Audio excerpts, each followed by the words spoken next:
திராவிட முன்னேற்ற கழக சட்டத்துறை நடத்தும் 3வது மாநில மாநாடு நாள் ஜனவரி 18, 2025 சனிக்கிழமை. இடம் சென்னை. மில்கி மிஸ்ட் பன்னீர், ஹை புரோட்டீன் பன்னீர். வணக்கம் நண்பர்களே, மின்னம்பலம் டிஜிட்டல் திண்ணைக்கு உங்களை வரவேற்கிறோம். நான் ராகவேந்திர ஆரா.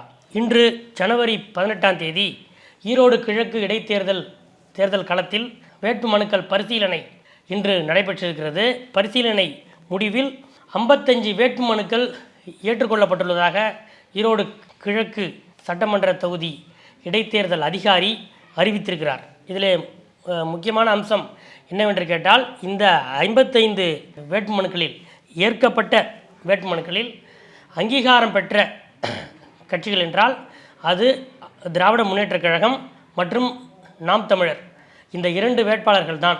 இதனால் ஏற்கனவே எதிர்பார்த்த மாதிரி நாம் தமிழர் கட்சிக்கும் திமுகவுக்கும் தான் இங்கே போட்டி என்ற ஒரு அரசியல் சூழல் மற்ற கட்சிகளுடைய தேர்தல் புறக்கணிப்பால் இங்கே ஏற்பட்டிருக்கிறது. பிரதான எதிர்க்கட்சியான அண்ணா திராவிட முன்னேற்ற கழகம் இந்த இடைத்தேர்தலை புறக்கணித்தது. அதையடுத்து தேசிய ஜனநாயக கூட்டணி ஒட்டுமொத்தமாகவே இந்த இடைத்தேர்தலை பாய்காட் செய்வதாக பாஜக மாநில தலைவர் அண்ணாமலை அறிவித்தார். தேசிய முற்போக்கு திராவிடர் கழகமும் இந்த தேர்தலை புறக்கணித்தது. அதனால் இப்போ களத்தில் திமுக வெர்சஸ் நாம் தமிழர், இதுதான் இப்போ நிலைமை.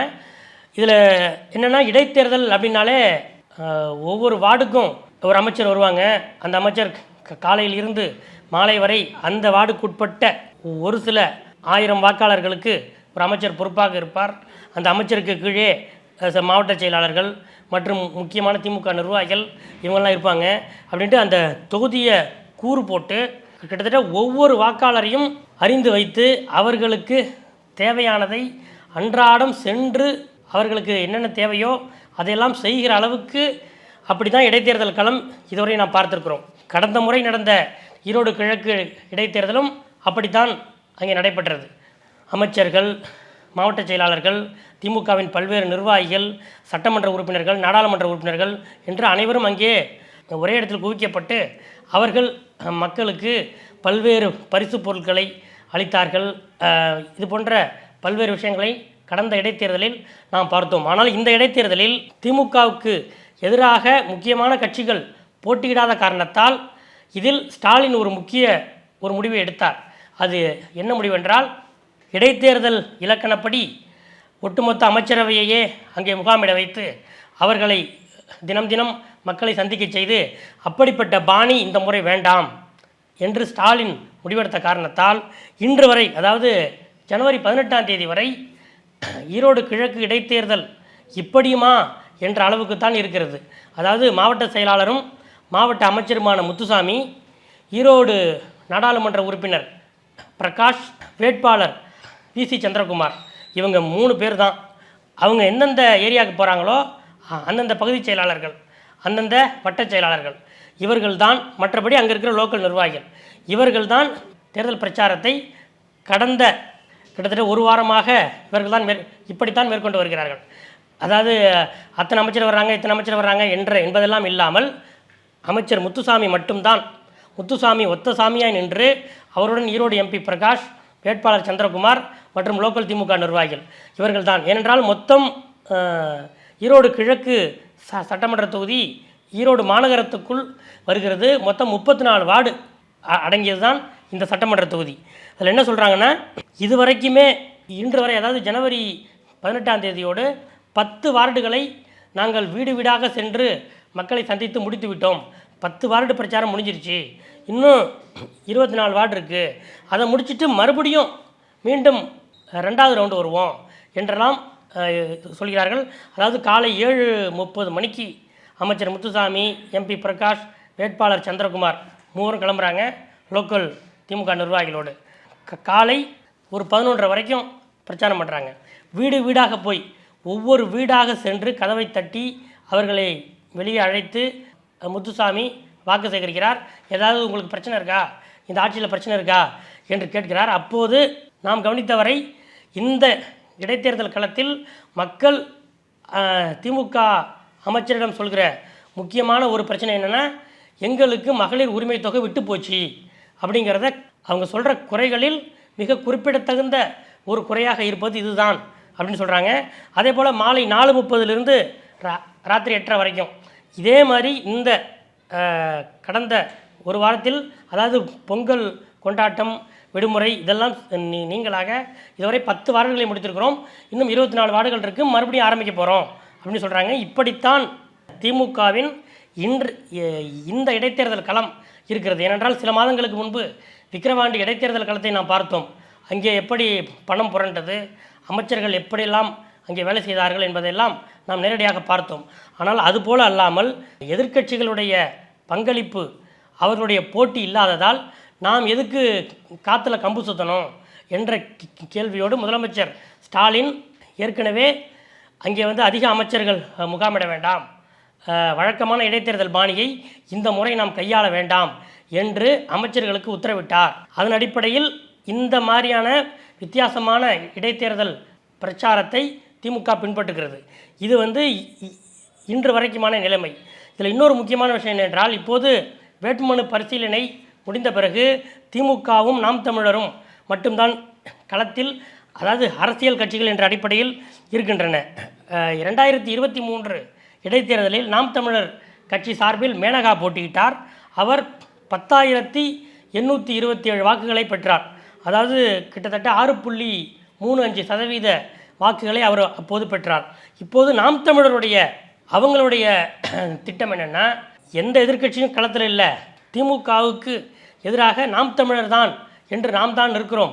அதனால் கடந்த முறை வாங்கிய வாக்குகளை விட அதிக வாக்குகளை வாங்கி காட்ட வேண்டும் என்பது ஒரு பக்கம்.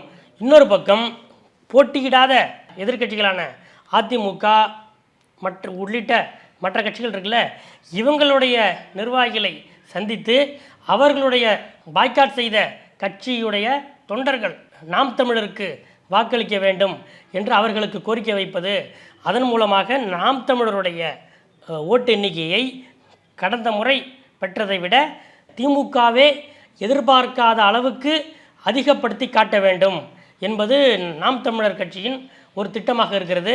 இதில் இன்னொரு விஷயமும் அவங்களுக்கு இருக்குது. அதை என்னன்னு கேட்டிங்கன்னா, சமீபத்தில் நாம் தமிழர் கட்சி தலைவர் சீமான் பெரியார் மீது மிக கடுமையான விமர்சனங்களை முன்வைத்தார். இந்த நிலையில் பெரியாரின் மண் ஆகிய ஈரோட்டிலேயே ஒரு இடைத்தேர்தல் களத்தில் நின்று நாம் தேர்தலை சந்திக்கிறோம். இந்த நிலையில் நாம் கடந்த முறை வாங்கிய வாக்குகளை விட அதிக வாக்குகள் வாங்கி நம்மை நிரூபித்து காட்ட வேண்டும் என்ற முனைப்பும் நாம் தமிழர் கட்சியிடம் இருக்கிறது. இப்படி ஒரு ஃபார்முலா நாம் தமிழர் வட்டாரத்தில் மற்ற எதிர்க்கட்சிகளுடைய போட்டியிடாத எதிர்க்கட்சிகளுடைய முக்கியமான நிர்வாகிகளை சந்திக்கும் படலமும் நாம் தமிழர் கட்சி சார்பில் நடைபெற்று வருகிறது. இந்த நிலையில்தான் திமுகவின் அந்த ஸ்ட்ராட்டஜியில் ஒரு மாற்றம் வரப்போகிறது என்று சொல்கிறார்கள்.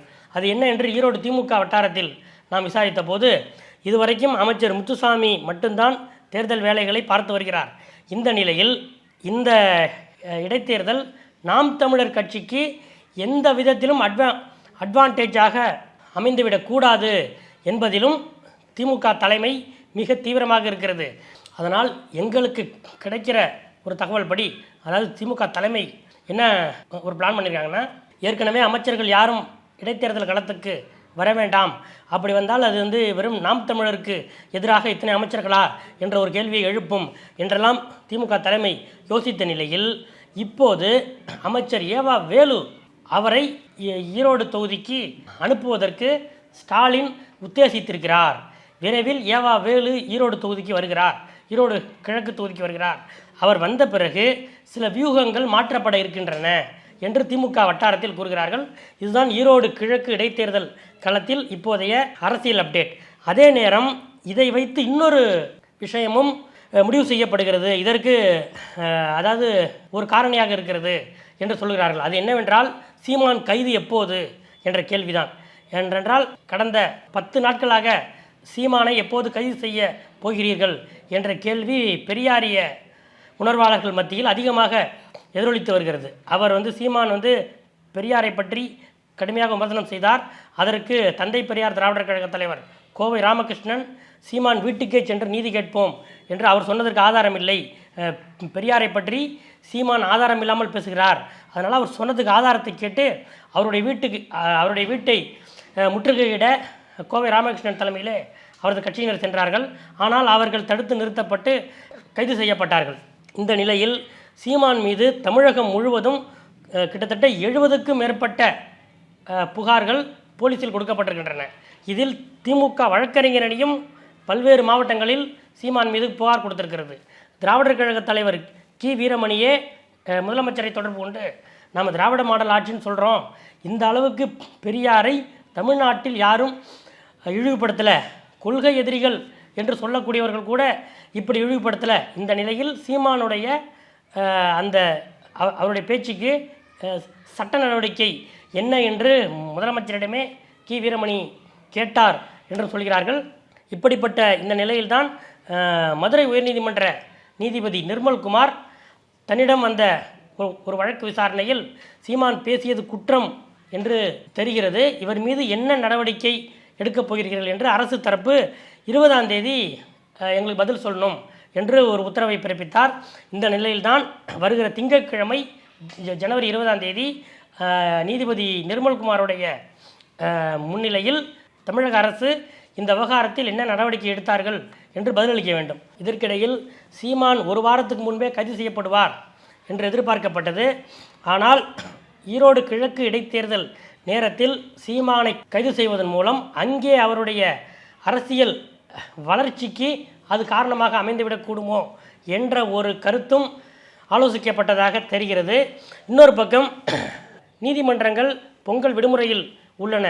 அந்த பொங்கல் விடுமுறை முடிந்து வழக்கமான நீதிமன்றங்கள் செயல்பட ஆரம்பித்த பிறகு சீமானை கைது செய்யலாம் என்ற ஒரு ஆலோசனையும் ஒரு சில காரணங்களின் அடிப்படையில் திமுக வழக்கறிஞர்கள் மத்தியிலேயே, அதாவது திமுக மேலிட வழக்கறிஞர்கள் மத்தியிலேயே ஆலோசிக்கப்பட்டது என்று சொல்கிறார்கள்.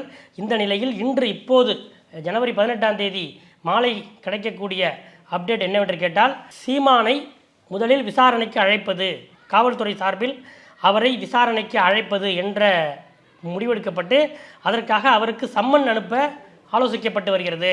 அதன் அடுத்த கட்டமாக அவரை கைது செய்யலாம். ஏனென்றால் சட்ட ரீதியான நடவடிக்கையாக இதை உறுதிப்படுத்துவதற்கு இது போன்ற சட்ட ரீதியான வழிமுறைகளை கையாள்வது, சீமான் மீது அரசியல் நோக்கத்தில் எந்த நடவடிக்கையும் எடுக்கவில்லை என்பதை காட்டுவதற்காக நீதிமன்றத்தில் இந்த வழக்கு விசாரணைக்கு வரும்போது இதெல்லாம் எடுத்து வைப்பதற்காக இந்த வழிமுறைகள் ஃபாலோ பண்ணப்படலாம். அதனால் சீமானுக்கு முதல் கட்டமாக சம்மன் அனுப்பப்படலாம் என்ற தகவலும் காவல்துறை வட்டாரத்திலிருந்து இன்று மாலை நமக்கு கிடைக்கிறது. இதுதான் இன்றைய அரசியல் அப்டேட். அடுத்தடுத்த அரசியல் அப்டேட்டுகளை அறிந்து கொள்ள தொடர்ந்து காத்திருங்கள். நன்றி. திராவிட முன்னேற்ற கழக சட்டத்துறை நடத்தும் 3வது மாநில மாநாடு நாள் ஜனவரி 18, 2025 சனிக்கிழமை. இடம் சென்னை. மில்கி மிஸ்ட் பன்னீர், ஹை புரோட்டீன் பன்னீர். மின்னம்பலம்.com தமிழின் முதல் மொபைல் பத்திரிகை.